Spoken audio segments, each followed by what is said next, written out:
Hi, it's Lisa here from Freedom Techniques. Welcome to my relationship hacks. So this one is about owning our emotions.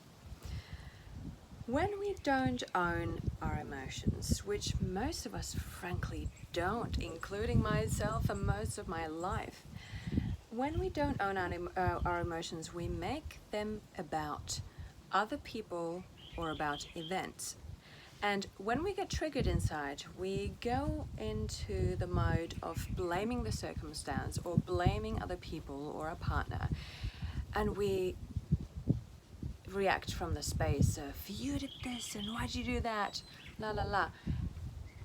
And then obviously immediately the other person goes on the defense because they're being attacked. And then this dance happens that doesn't go anywhere, and it doesn't really have a particularly good end usually. However, if when we get triggered inside we stop and go, what am I feeling?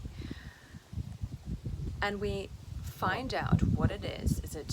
Are we feeling sad? Are we feeling angry? Are we feeling afraid? Are we feeling shame or guilt? What is going on? And we approach the situation and maybe communicate it to the other person from a space of, when this happened, I felt like this. We take ownership of how we feel. And two things happen, or a few things happen.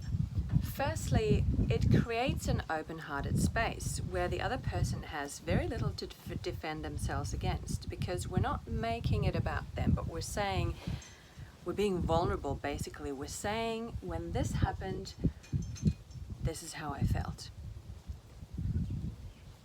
And that creates, when we're being vulnerable, that creates connection.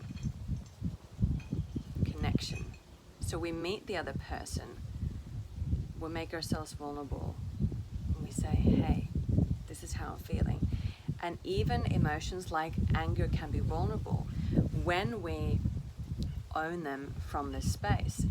I know it's hard, I struggle with it too, but when I eventually manage to do it, magic happens. There's connection, there is open communication, there is love, there's vulnerability, there is intimacy.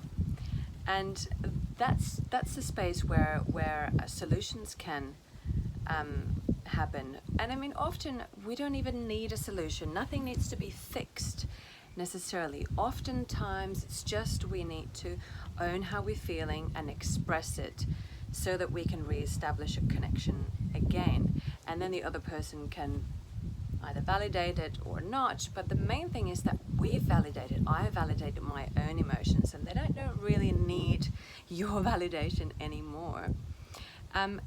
If we need to, of course, we can still communicate boundaries, or communicate or ask for needs to be met, or communicate, say no when we need to, all those kind of things. But the key is taking ownership of what we feel and not making it about the other person, not making it about the things that happen outside of us. Because when we make it about what's happened outside of us, then we're actually a victim to the circumstance. We're a victim to the things outside of ourselves, and that's not a very powerful place to be. So as contradictory or surprising or even annoying as it sounds, there is real power in owning how we feel. I hope you find that helpful. If you did, please subscribe to my channel below. I'll see you in the next video.